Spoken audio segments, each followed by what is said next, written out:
My name is Shane McKay, mortgage specialist with the Bank of Canada. Been in business a long time, a lot of information to share with you. This came to fruition. Can't hear you. That's good. Thank you. Check your voice, big voice. Thank you. So, Mike, myself, Adam, we started planning this, I would say 2 months ago. And the thought is, an informed client is the best client. We know there's a lot of changes happening right now, a lot of changes in the market, in financing. Sorry, they're telling me I need to raise my voice, so I'll try the best I can. But anyway, a lot of changes happening, both in the real estate market and in financing. We live this day in and day out. We're on the front line. We are your go-to people. So we wanted to bring you here today just to walk you through the process. But more than anything, reach out to us after this presentation. If you have questions, everyone's situation is different. Please reach out to us. We're happy to help. I'm going to hand it over to Mike. For an introduction. Thank you very much. Thank you. Good evening, everyone. How are you? Good. Thank you very much for joining us, and thank you very much for taking some time to listen to what I have to say. So my name is Mike Stewart. I'm a realtor with Century 21 in town. I've been a realtor since 2005. I'm also the founder of Vancouver New Condos, which you guys may have seen on the internet, and also MikeStewart.ca, which you may have heard of as well. So tonight I'm going to be talking to you about some of the advantages of buying a pre-sale condo here in Vancouver. Now, just want to sort of lay out what we're going to do. I'm going to talk for about 10 minutes, and then Adam and Matt are going to talk for about 10 minutes, and then Shane's going to talk for 10 minutes, and then we're going to have a half an hour Q&A session. And then after that, if you guys have any questions, feel free to come and talk to us all individually. And if you don't feel comfortable with that, feel free to call us, email us, text us. We're here and we're available to answer any questions that you have. So thank you very much. So I'm going to get started. So today, I'm talking about pre-sales and some of the advantages of pre-sales. So the first thing I like about pre-sales is it is a hassle-free way to get good quality properties. Okay. Now, one of the things that we do is we're always in the market. We're always looking for what's the good deal, what's the bad deal, who are the good developers, who are maybe not not so good. I'm being told to speak up, so sorry, guys. The people who are the not so good developers and the projects that aren't so good and the projects are good. So we're always out there.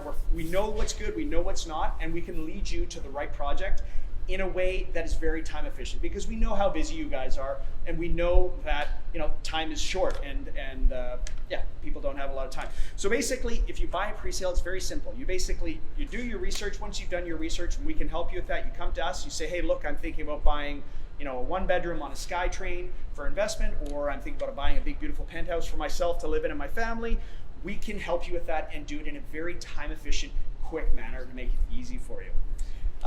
The second thing I like about pre-sales is the fact that it's very flexible. So say, for example, you're an owner-occupier and you've been in your house for 20, 30 years, and it's going to take you some time to get ready to move. Well, the great thing is when you buy a pre-sale, you put your money down now, and it's going to take 2 years, possibly 3 years for the project to be completed. So during that time, you can get your house ready. You can, there you go. You can get your house ready, and you can be comfortable with the move and not feel rushed.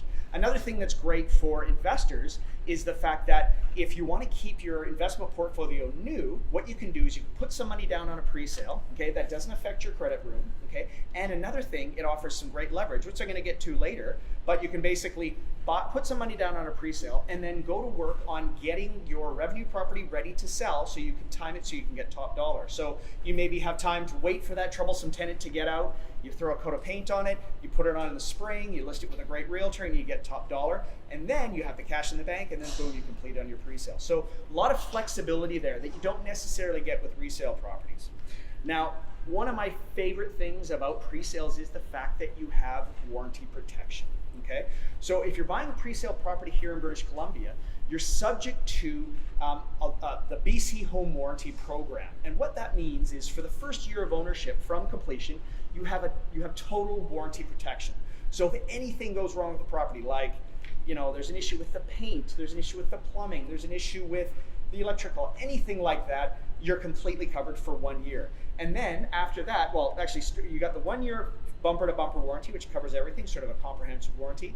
And then after that, you've got the 2-year warranty on building mechanicals, so electrical, plumbing, anything like that. And then after that, you've got a 5-year warranty on building envelopes. So if there's any water ingress issues, if there's failures of windows, anything like that, completely covered.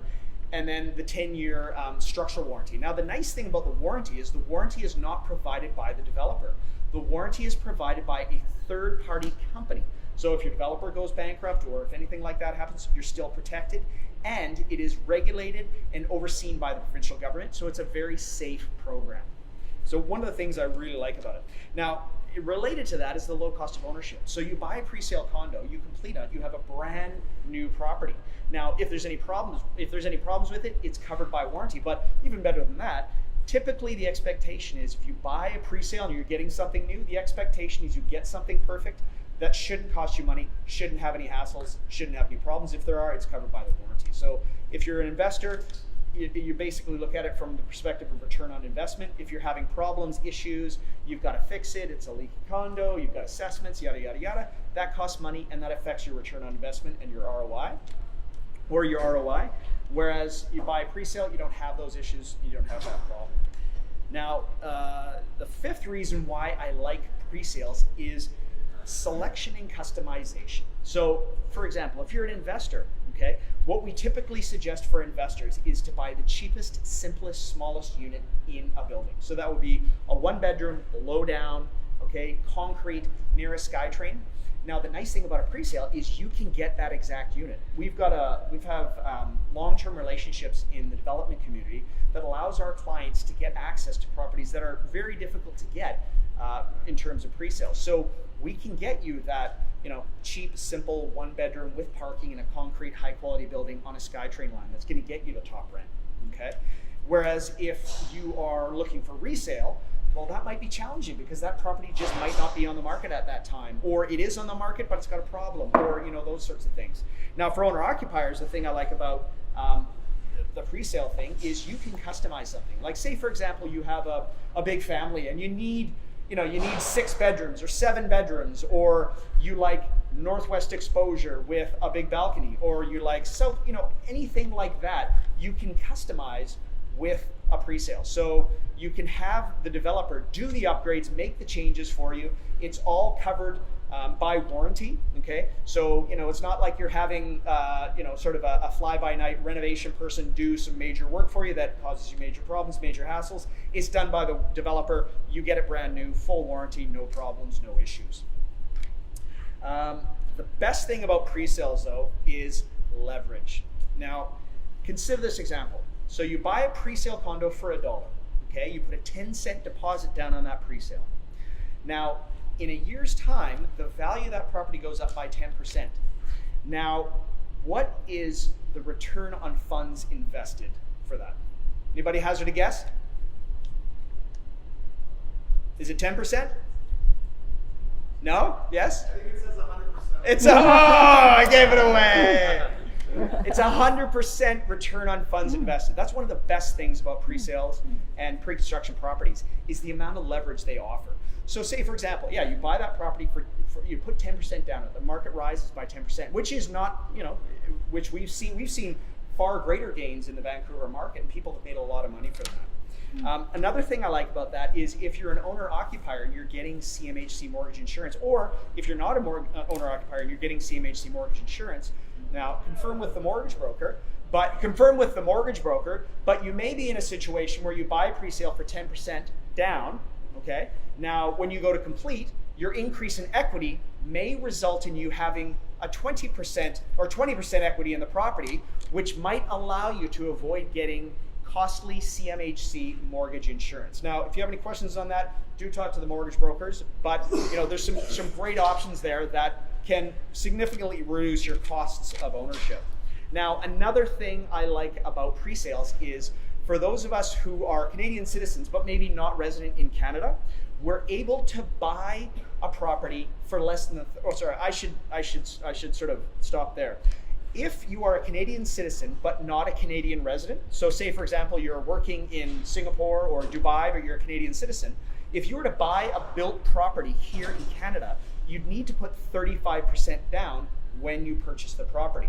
Whereas when you're buying a pre-sale, because you're not actually having a completion, okay, you can buy a property with 20% down or 10% down. And another thing is the initial deposit is usually anywhere from 10 to 20% payable over 18 months. So you can space out that payment so that if you have say for example, you're self-employed or you have your own business and you want to take as little money out as possible, or you want to take a certain amount of money out of your business on an annual basis to keep your tax burden low, then that might be quite good for you guys from a financial perspective. Now there's three specific advantages for pre-sales, which I really, three specific advantages for investors with pre-sales that I really like. Now, the first thing is, again, the leverage that we discussed before. Now, the great thing for an investor is you have that leverage and that return on investment without any of the costs. You have no depreciation. You have no hassle, pain in the backside tenants. You have no property taxes. You have no costs, no hassles, but you're still getting those gains, which is great. And another thing that's related to this is the fact that if you buy a pre-sale and it increases in value significantly, you can assign that contract. Now we've had clients who've done who've made significant gains in terms of the hundreds of thousands of dollars in a rising market by buying pre-sales and then assigning those pre-sales. Now, if you're thinking about doing this, what you want to do is talk to your accountant first, because assigning a pre-sale condo has a very different tax treatment than selling an investment property that is built, okay? The second thing about buying a pre-sale condo is the fact that tenants love new properties, okay? So if you're a renter out there and you have a choice between spending, say, $1,500 on an older property, or you could spend $1,800 on a brand new property, what are you gonna choose? In most cases, most tenants are gonna choose the newer property because they like new, they don't have to deal with the hassles, and a lot of times newer properties have better amenities and better things that older properties don't have. And then the final thing about pre-sale condos, and I sort of alluded to this, pre-sale condos for investors, is the fact that you do get higher rent for new condos than you do for older condos. So very, very powerful for investors. And again, that goes back to your return on investment and can get you more money. So yeah, so thank you. So basically, yeah, we're VancouverNewCondos.com. I just want to say, I want to thank the Vancouver New Condos people for attending as well. Guys, put your hands up, the people here at Vancouver New Condos. You guys look around, this is the Vancouver New Condo group. And so if you guys have any questions on this, feel free to come and see me, or come and see these guys after for any questions that you might have. There's 12 of us licensed in total. We did 329 transactions last year. And we've got long-term relationships with people in the development community, so we can get you information on pre-sales before anybody else. We can get you the pricing before anybody else, the floor plans before anybody else, and we can get you into choose properties before anybody else. So it can make that process a lot easier to get you what you want and make it very simple, painless, and hassle-free. No lineups, no having people stay overnight for you in front of the display center, none of that sort of stuff. So thank you very much. Oh, and I just want to say, I want to thank Adam and Matt for coming and speaking next, and thanks Shane and the TD Bank for having me. So thank you very much, and I appreciate your time.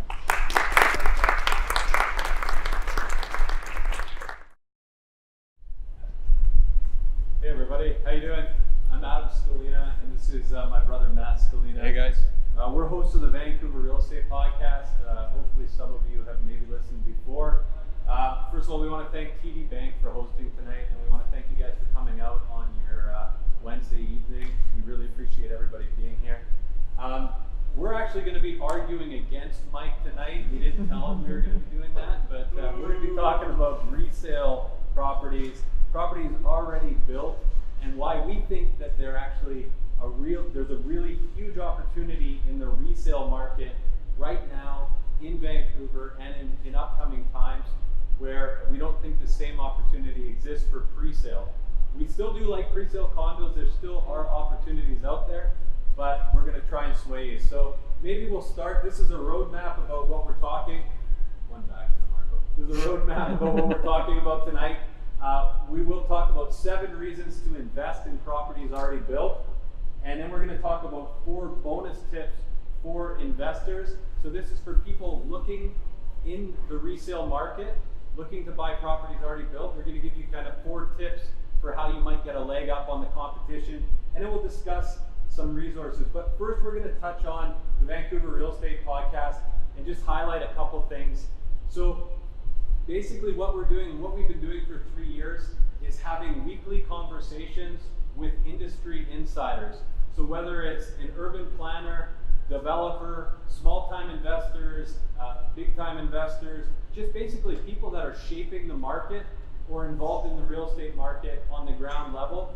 And we're trying to fill a gap that we noticed over the past few years, and some people in this room may have noticed the same thing.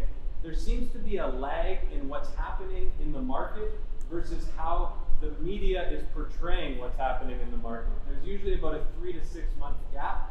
So what we're really trying to do is talk to people and basically try to eliminate that gap if we can. We've also, since we started the podcast, we have been top 10 business podcasts in iTunes Canada. We're also seen,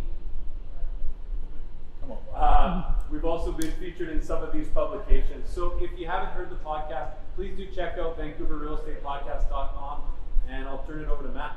Yeah, so now we're going to talk about 7 reasons why you should be looking at resale properties as opposed to pre-sale properties right now. The first reason is price. A lot of you probably have realized that pre-sale properties are priced 25 to 30% higher than resale properties. So I did this quickly earlier today. I looked at 3 markets: the west side of Vancouver, Brentwood in Burnaby, and New Westminster. I looked at the last 90 days of sales for properties that are built within the last 10 years versus pre-sale projects.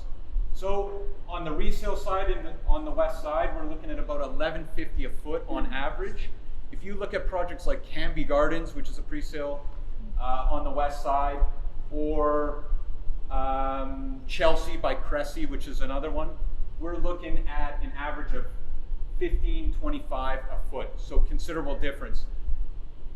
Similarly, in Brentwood, $850 a square foot for newer properties, whereas you're looking at about $11.25 in the pre-sale market. Gilmore Place comes to mind. Bordeaux is another one that I looked at. Last but not least, New Westminster, $700 a foot on the resale market for properties newer than 2008 in the last 90 days, whereas you're looking at between $900 to $1,000 when you go and look at pre-sale properties. In that case, I looked at Pier West, which was a BOZA project that was over $1,000 in most cases. And what was the last one? 618 Carnarvon, which just sold. So we're looking at a considerable price differential between the resale market and pre-sales. So moving on, the second thing we want to talk about where you can get a leg up in the resale market is the ability to negotiate. So we're all familiar with some of the large developers in the city of Vancouver. You've got your BOZA, Ani, Cressy, and the list goes on. These developers, first of all, they're very seasoned. They have a lot of experience and expertise. They've been doing this a long time. And also, they have deep pockets, right? So they can actually weather a storm better than the regular person. So what we like in the resale market is we're dealing with people that typically have different motivations than developers. These are people that might need to move because of a job, a divorce. Perhaps they have to leave because there's size constraints from a 1-bedroom to a 2-bedroom. They're moving up the property ladder. Or it might come down to the fact that they've read an article in the media and they're terrified. They think that they're going to lose value in their home. And they think that they're just getting out of the market in time. Usually developers don't have that same feeling and they're not willing to negotiate the same way. So we think in terms of negotiating, the best opportunities are in the resale market. Number 3, fewer costs of completion on the resale side. So when you're looking at closing costs on the resale side, you're looking at 2 things. Property transfer tax, which is 1% on the first $200,000, 2% on the balance, and your notary lawyer fees, which are about $1,500. Here it is. The total on a resale at $800,000 is just over $15,000, $15,500. Conversely, if you're looking at a resale or a pre-sale for exactly the same price, you still have the property transfer tax, you still have the notary fees, but you have GST. On $800,000, of course, GST is 5%. That's $40,000 on top. So you're looking at a total of $55,000, $5,000 as opposed to $15,000 for your closing costs. The other thing in terms of extra added costs when it comes to pre-sale construction, and you're going to want to switch that slide. Construction delays. Presumably some people in the room have bought pre-sales. I can think of Tate on Howe downtown right now that is about a year behind schedule. Construction delays happen for any number of reasons: the permitting process, lack of skilled labor, weather. But on an $800,000 condo, to keep with that, with the numbers here, you're probably putting 20% down, $160K. If you're a year behind schedule, there's opportunity costs, right, that you haven't factored in. Think about a GIC on that amount of money right now at 3%. You're basically, you could get $5,000 on that money. Most of us can do better than 3% on their money, I hope. So that's another cost that you want to factor in. So moving on, so we'll talk, there's also a huge benefit, number 4, to managing risks when you're buying something today. So these are pretty straightforward, so I'll go through them quite quickly, but number 1 is locking in a mortgage rate today. So we're in a climate right now where we're seeing interest rates are on the climb. There's talks of next year, and we'll let Shane talk about it, but there's even chatter out there that the interest rate might increase at 4 separate times next year. We'll see what happens, but most people agree we're in a climate where interest rates are increasing. So the first thing to do is when you buy a property today, you have the opportunity to lock in a mortgage rate and you know what your cost structures are. Second is the appraised value. So when you buy the property today, you get the appraised value done today. So if you're putting 20% down, you know what the appraised value is, you know what your basic cost structure is already. If you're buying a pre-sale that's 2 to 3 years out, we don't know if the market's going to have gone up or gone down or stay balanced, but you have the appraisal is going to happen at completion, which could affect how much you're on the hook for when it comes to your down payment. Third is predictable rents. So Mike is absolutely right. Newer product does rent better than older product. But what we will say is that right now in the climate in BC, we've had some changes to the Residential Tenancy Act. We've also had some municipal changes coming to tenancies. We've also had a crackdown on Airbnb and several other things recently.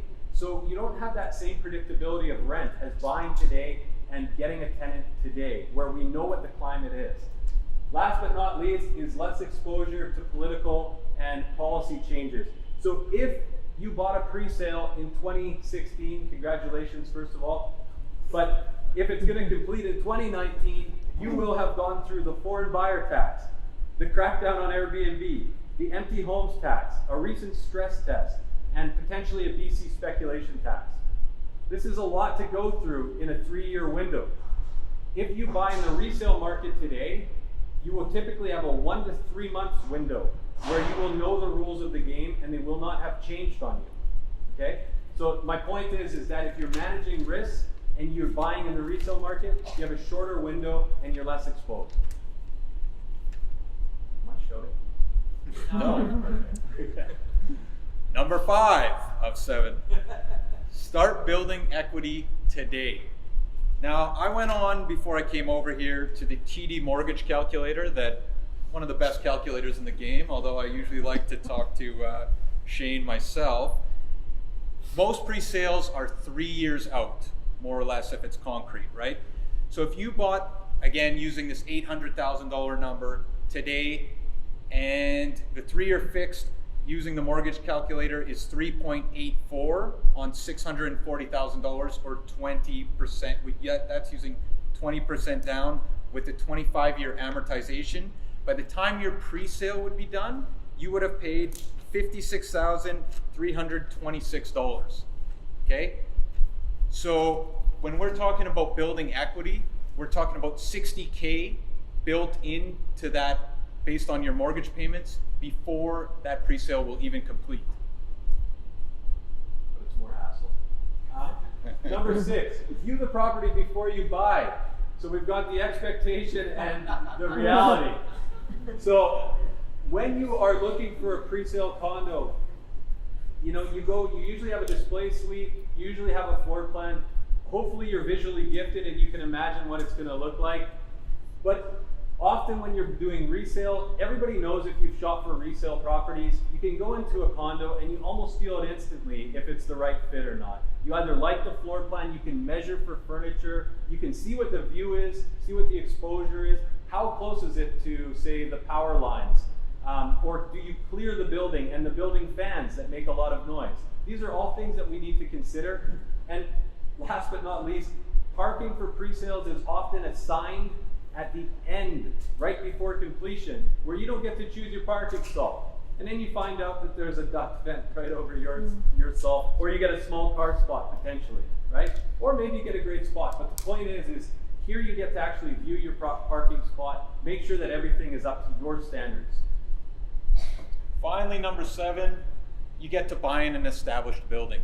So what do I mean here? I mean, you get to look at the strata documents. On the Form B, it's going to tell you how many people are renting in the building. So the ratio of end users to investors. You're going to be able to read the minutes, find out the culture of the building, how they're dealing with issues. There's noise on the 7th floor, a floor above you, what type of fines they're putting out. Also, you're looking at the operating budget, right? You want to know, and this is, certain developers are better than others, but often the strata fees as advertised before a building completes are rather low and they immediately have to be raised.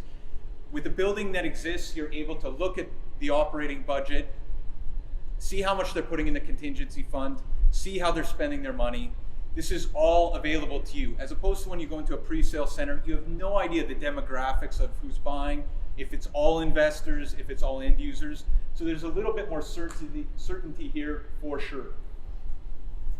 All right, so we're going to move on to 4 bonus tips for buying resale. Okay, so these are some of our favorite tricks. If you've listened to the podcast, you may have heard a few of these. The first one is learn to love no photos. Okay? And the reason for that is because the only thing worse than photos like this are when the realtor does not use any photos, and then you're just going to click right by. Most people that are on MLS, you're clicking, and then you see no photos, and you move on to the next property. So when a realtor uses no photos, they don't only do a disservice to their client by not properly marketing the property, they do a benefit to you as the buyer because they weed out the competition.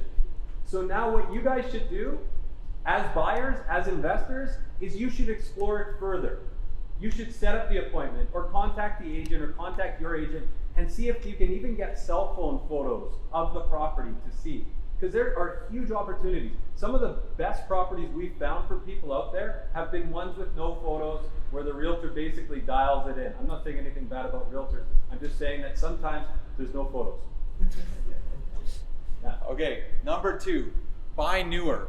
Now, Mike did a really good job of detailing all the benefits of brand new properties. Our idea is look for properties within the last 10 years where you can still take advantage of the 2-5-10 warranty.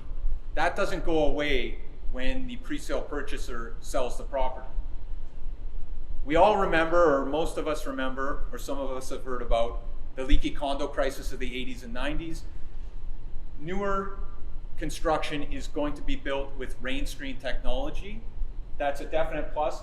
And third reason for buying newer, predictability of costs. And again, this speaks to what Mike was talking about.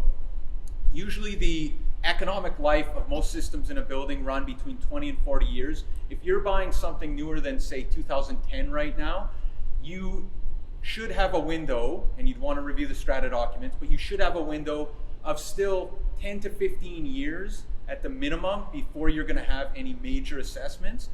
If you're an investor and you get an assessment for $4,000 or $5,000, that can wipe out any profit you've made over a couple years. And that's why we're saying focus on that window of properties that are 10 years or younger.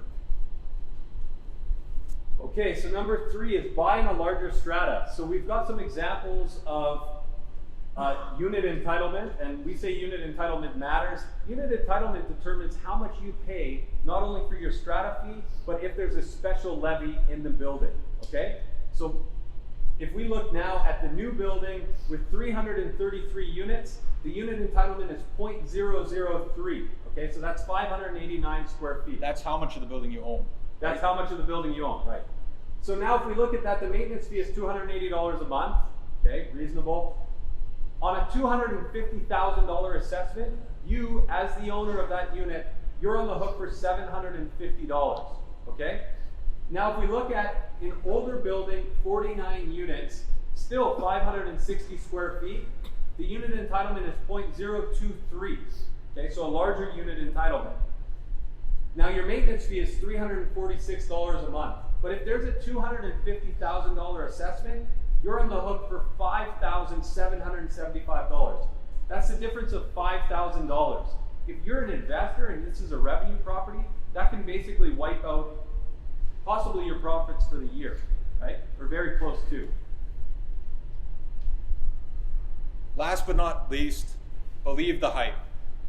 What we mean by this is follow where the big money's going. In Greater Vancouver, what we love to do is watch what the big developers are doing, right? Not where they've built, where they own land, where they're planning on transforming neighborhoods, where they're planning on spending massive amounts of advertising dollars to rebrand neighborhoods and buy resale there, right? So Joyce is an example where, I don't have the numbers in front of me, when Westbank went into Joyce and charged $1,200 to $1,500 a foot, where the existing properties were $700 a foot, and they sold out that building. What we were doing before that is going into that neighborhood and buying those Boza Towers from 2005, which are fantastic buildings. And the idea here, of course, is the rising tide raises all boats. So watch what developers are doing. I'll take a good choking.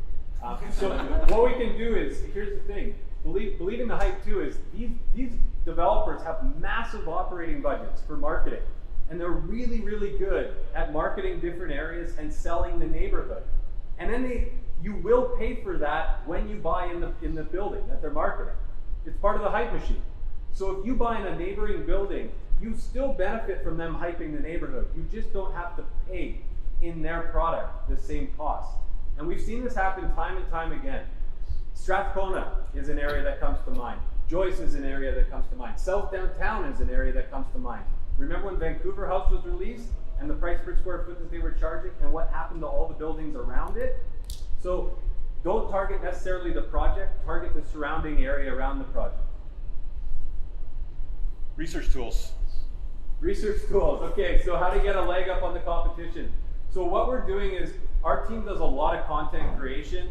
One is we're doing stats updates in real time.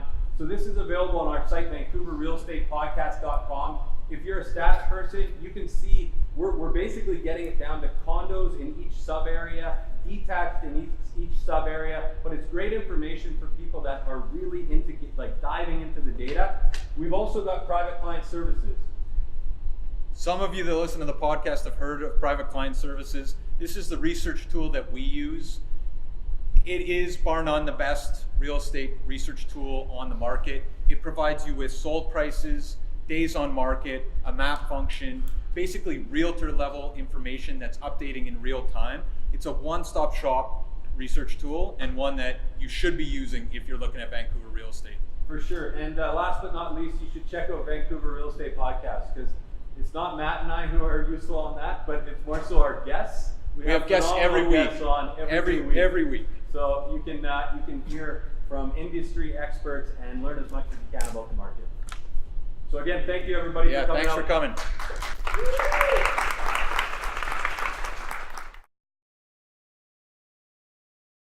So thank you again for all of your time. And I did want to give a big thank you to the TD branch for hosting us tonight. This is one of my favorite TD branches. When I'm doing a mortgage for someone, I can really place that mortgage at any TD branch, but I always try to place it here. Top of class staff working here. So please come to this branch. It's a full in-house branch. anything small business owners, self-employed, the group here will help you. Sabrina's in the back there. Sabrina, if you could put up your hand, that's the branch manager. Sabrina will make sure to look after you and your needs. So again, thank you. I also have Eagle here with me. Eagle is also a TD mortgage specialist. He's actually on 2 pre-sale sites right now in New Westminster, so a lot of knowledge. If for whatever reason I don't address your question, please reach out to Eagle. He'll be happy to help. I also wanted to point out that I do actually have someone here from CMHC as well. Bernadette, if you could put up your hand. Canadian Housing Mortgage Corporation. So most people know that as, if you're putting down less than 20%, that mortgage is going to have to be insured.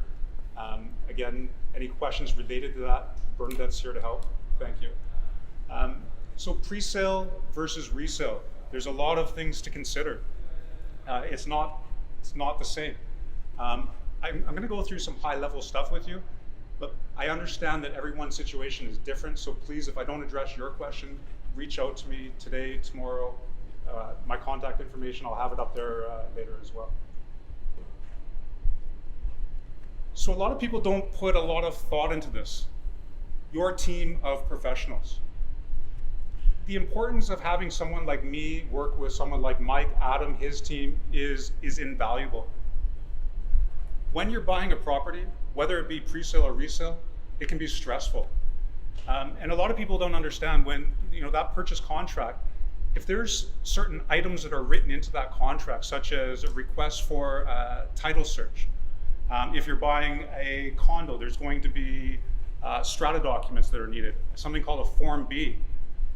If I'm working with someone like Mike and his team, I can easily reach out to them and say, listen, I need this document, this document, this document, without having to go to the client directly. A lot of times when I reach out to the client and I say, I need a Form B, they don't know what I'm talking about. So when you're looking to buy, give it consideration, think about the people that you need. I don't have a lawyer present with us tonight, at least I don't think I do, but again, we're connected in the community, in the real estate community. So if you ever need a lawyer, solicitor, notary, we'll have one for you. So again, it's so important to have that connection. These are the key points to consider. Again, high level things. Again, everyone's situation is different, but I felt that these were kind of the top 8 things that would be most important for tonight's meeting. Approval. I mean, that's what everyone's looking for. It's the most important thing. You need to understand, with a resale, we can get you a rate hold, a pre-approval for 120 days. That's standard. But what makes TD different is with a pre-sale, we can actually get you an approval and hold a rate for 2 years out, 24 months out. And in some cases, if it's a TD approved site, we can actually do it for 36 months. Speak to me. I would love to. I would love to have that discussion. No, but really, it's something important. I already referenced of all the changes that are taking place in the market. This is your ability to hedge your bet, right? If you're going to buy a pre-sale, there is going to be risk. We don't know where the market's headed, but if you get an approval with TD, again, you're locking in a rate today. You're locking in that approval. You're giving yourself certainty when there's a lot of uncertainty in the market. I also want to point out, so yes, I work for TD. I also used to be a mortgage broker. And I'm not going to say anything bad about being a mortgage broker, because they're actually my partners as well. I mean, we're different, but we're the same. A lot of people come to me and they say, Shane, can you only place something with TD? The answer is yes. They say, well, maybe I should go to a mortgage broker because they're going to give me more option. It's not the case. I'm here to tell you it's not the case.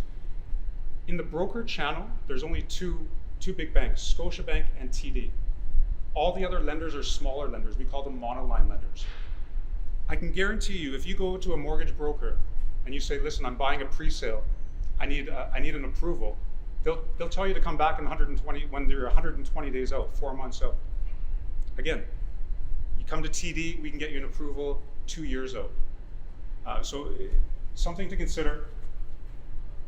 Interest rates, I'm not going to lie, interest rates are going to be higher. Why? Because we're going to hold that rate for you for 2 years. So a lot of times someone will say to me, Shane, so I just did one recently for a pre-sale. 5-year fixed at 4.44% when the current 5-year fixed is about 3.8. So they say, Shane, that 4.44 doesn't look so good. Can't you get me today's rate? But I have to remind them, we're holding this rate now. Where are rates going? Rates are going up. When this property completes, you're probably going to be thanking me that I locked you in at 4.4%.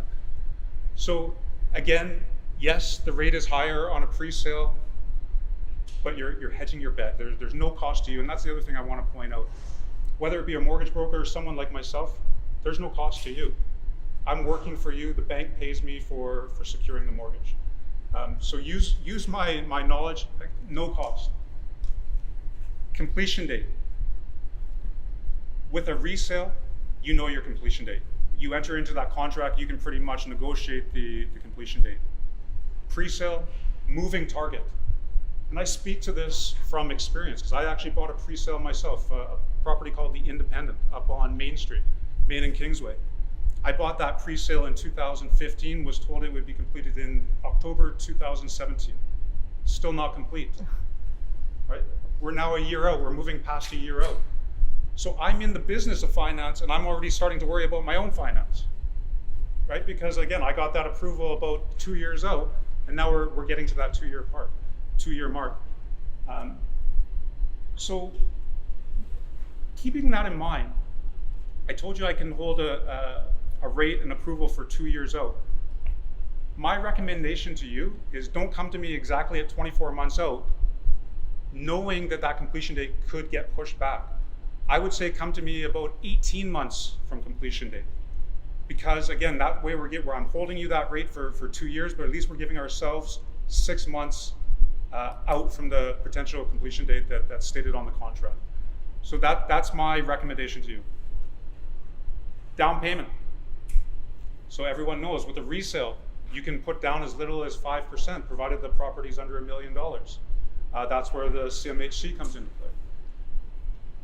With a pre-sale, it's that down payment is determined by the developer. You don't really have much negotiation there.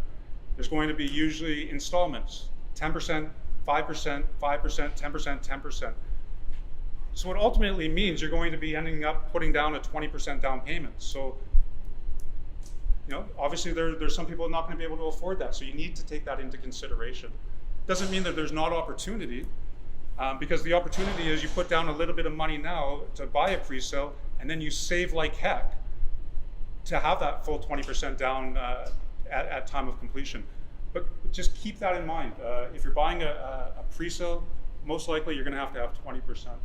A pre-sale. Appraisal. I will have Ego speak to this a little bit as well, because he's actually on a TD approved 2 pre-sales in New Westminster, as I mentioned. But I think Adam alluded to this as well. A lot of people come to me and they say, Shane, I need X amount of money. This is what I do for a job. This is my income. This is what I have saved as a down payment. That's great, but there's something to remember. We're not just lending on you, the applicant, we're also lending on the property. People a lot of times forget that. And most importantly, we lend, not just TD, but other financial institutions, we lend on the appraised value. So please, when you're looking at, writing up a contract, make sure you have some sort of subject in there as a backup, because again, if that property doesn't appraise to what you think it's going to be, you're going to have to come up with a larger down payment. It's also something to consider with a pre-sale as well. You're taking a bit of a risk, right? You're buying in today with the hope that pre-sale is going to be worth X amount in 3 years. And if you have bought in 2012, 2015, that has been the case. We've all done very well. But now we're entering in a market where the prices for the pre-sales are quite high. There's no guarantee where that price, if you decide to sell that pre-sale upon completion, where that's going to be. So, consider that. Think about that. Appraisal is huge. TD does offer something called, well, I'll let you speak to it, but a blanket appraisal, and this is important. Maybe. The TD for certain sites specifically that TD does rule for. So not every project we trust. So certain ones that we actually have collaborated with before, or they have shown historically that they're going to build on time and so on, and they do qualify for what we're looking for. We do blanket appraisals for that site for you. So if you were to purchase a property in that pre-sale building, and let's just say one of the biggest fear that we have is the purchase value goes down by the time it completes. We actually honor the original purchase price that you went with, and we do not need a appraisal at the very end when the project completes. So that's one thing that is really important to most people, especially we're in a market where prices kind of fluctuates a little bit at the time, and we don't know what will really happen in the next few years, right? So I believe this one thing is what made TD has a really big market of the pre-sale market, as well as the other big funds as well, of course. Yeah. No, it's important. Again, maybe be considered industry lingo, a blanket appraisal, but it's to your benefit because we are lending on that blanket appraisal, so it secures you for the future. I mean, it's important. Financing policy changes. There's a lot, and there's more coming. Definitely. I mean, what I'm reading, what I'm seeing internally, externally, there's more coming for sure. Again, by having that blanket appraisal, and having that locked-in approval, that locked-in rate on a pre-sale, you're basically avoiding those finance changes. Because I mean, I hate to think that someone buys into a pre-sale today thinking, yes, I'm going to get approved for a mortgage, no problem today, and then there's more changes to come. What happens, in 2 years? All of a sudden, you don't qualify for a mortgage. It's pretty scary to think about. So again, if you are buying a pre-sale, you definitely want to come speak to someone like myself, someone like Eagle, and look at locking in a rate, locking in an approval. Assignment of contract lift. So there's a lot of lenders out there that will not lend on the lift, and again, industry lingo, so I'll break it down. You buy a pre-sale, before completion, you want to sell that contract. You want to assign it to somebody. Of course, Mike, his team is going to help you through that. But the profit, what you're selling it for, what you paid and what you're trying to sell it for, is called a lift. And so when you come to a lender and you say, okay, I just bought an assignment, I'm buying this property, I'm buying it for X amount of money. A lot of the times the lender is going to say, no, we're going to lend on the contract price, the original contract price, because the contract price and what you're buying it for can be considered speculation. I mean, what you're saying you're going to pay for, might be different than someone else. So the good news is TD does lend on the lift on the higher value that you're buying for, but it's a case-by-case scenario. So again, you need to reach out to someone like myself, someone like Ego, so that we can have that, we can build the case. But it's not a guarantee, but it is something that TD does look at. Why TD? Well, I mean, because you get someone like myself, someone like Ego. This is all we do. Mortgages, day in, day out. I'm funding about $4 million a month. So again, I see a lot of stuff. With all these mortgage rule changes, don't leave it to an amateur. Again, you need someone like myself who's working for you, who looks for ways to get it done. And to be very honest, a lot of people come to me and they say, Shane, you're a great guy, but the reason I come to you is because you get the job done. And that's why they come to Mike as well. Great personality, friendly, everyone loves that. But the real reason you want to come to us is because we get the job done and we work for you. Also, I mentioned in the broker channel, you go to a broker thinking you're getting all this choice.